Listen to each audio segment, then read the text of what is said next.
શું ઓબ્ઝર્વેશન્સ અત્યાર સુધીમાં રિલાયન્સ પર સામે આવ્યા છે? કઈ માહિતીને કારણે સ્ટોકમાં આટલું સરસ તેજીનું એક્શન?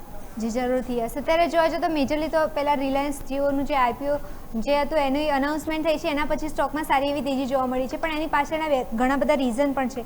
જેમ કે જીઓનું જે એપીક્યુ, મેજરલી જીઓનો થોડો બિઝનેસ આપણે સમજી લઈએ. જીઓનું એપીક્યુ જે છે એ તમે નજર કરશો તો છેલ્લા ઘણા ટાઈમથી 10થી 15% ગ્રોથ જોવા મળ્યો છે. એમાં તો એક સારી બાબત છે. સાથે તમે નજર કરશો ડેટા કન્ઝમ્પશન જે છે એ પણ ડે બાય ડે વધતું જોવા મળી રહ્યું છે. એટલે ખાલી જીઓ અત્યારે જોશો તો ટેલિકોમ ક્ષેત્રમાં નહીં, પણ એઆઈ અને ડિજિટલ પ્લેટફોર્મ જે છે એમાં પણ અત્યારે જોવા જાઓ તો એની માંગ ડે બાય ડે વધતી જોવા મળી રહી છે. સાથે એમના સબસ્ક્રાઈબર બી તમે નજર કરશો તો એ પણ ડે બાય ડે ઉમેરાઈ રહ્યા છે. તો એના કારણે પણ કંપનીને લાભ થઈ રહ્યો છે. અને એનો ઇન્ડાયરેક્ટલી તમે નજર કરશો તો રિલાયન્સને લાભ થઈ રહ્યો છે અને ફ્યુચરમાં પણ એમાં લાંબા ગાળે લાભ થતો જોવા મળી શકે છે. સાથે જોવા જાઓ તો અત્યારે ઓવરઓલ જીઓ પાસે 525 મિલિયનથી વધારે સબસ્ક્રાઈબર છે.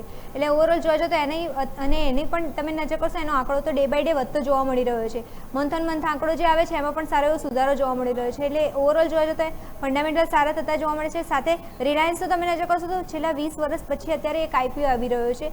એટલે ઓવરઓલ એ પણ એક સારી બાબત છે કે એના કારણે પણ કંપનીને લાભ થતો જોવા મળી શકે છે. સાથે નિષ્ણાતોનું માનવું છે કે આ કંપનીને છે ને આના કારણે લાંબા ગાળે લાભ જોવા મળી શકે છે. સાથે એઆઈ છે, ડિજિટલ સર્વિસીસ છે અને કન્ટેન્ટ ઈ કોમર્સ સર્વિસીસ જે છે ત્યાં પણ કંપનીનો જે ગ્રોથ છે એને વેગ મળી શકે છે. એટલે આ બધું નિષ્ણાતોનું કહેવું છે કે લોંગ ટર્મમાં આમાં ફાયદો જોવા મળી શકે છે. એ સાથે તમે નજર કરશો તો ઇમેજ આપણે સામે લાવીશું રિલાયન્સ ઇમેજ કરીને.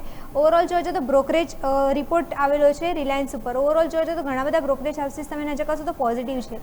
પહેલાં તો વાત કરીએ સેલ્સ, તમે નજર કરશો ત્યાં એમને રિલાયન્સ ઉપર આઉટ પરફોર્મના રેટિંગ આપેલા છે અને 1800ના ટાર્ગેટ આપેલા છે. ત્યાં એમને લાગી રહ્યું છે કે અહીંયા પોટેન્શિયલ સ્કોપ સારો જોવા મળી શકે છે આઈપીઓ આવ્યા પછી નોમુરા તમે નજર કરશો ત્યાં બાયના રેટિંગ આપવામાં આવેલા છે અને 1640ના ટાર્ગેટ આપવામાં આવેલા છે નોમુરા દ્વારા. જેફરીઝ દ્વારા બાયના રેટિંગ સાથે 1675ના ટાર્ગેટ અપગ્રેડ કરવામાં આવેલા છે. અને લાસ્ટ તમે નજર કરશો મોતીલાલ ઓસવાલ, ત્યાં પણ બાયના રેટિંગ સાથે 1655ના ટાર્ગેટ આપવામાં આવેલા છે. એટલે ઓવરઓલ જોજો તો અહીંયા બધા બ્રોકરેજ હાઉસીસ તમે નજર કરશો તો એ પણ પોઝિટિવ જ છે લોંગ ટર્મના આઉટલુક માટે. એટલે યસ તમે નજર કરશો તો ઓવરઓલ જે રિપોર્ટ આવે એમાં મેજરલી એનાલિસિસનું રિવ્યૂ જે હતું એ પોઝિટિવ દેખવા મળી રહ્યું છે. સાથે જોવા જતો એ આઈપીઓ જે આવશે એના કારણે પણ કંપનીને ઘણો લાભ થઈ શકે છે.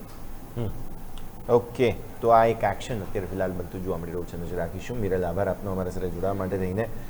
રવિ સર, પોસ્ટ એજીએમ અને જે જીઓ પ્લેટફોર્મ્સના અનાઉન્સમેન્ટ્સ થયા છે તે બાદ આઈપીઓના બેઝિકલી અથવા ડીઆરએસપી ફાઇલ કર્યું એટલે અનાઉન્સમેન્ટ્સ બાદ કઈ રીતે જુઓ છો તમે રિલાયન્સને?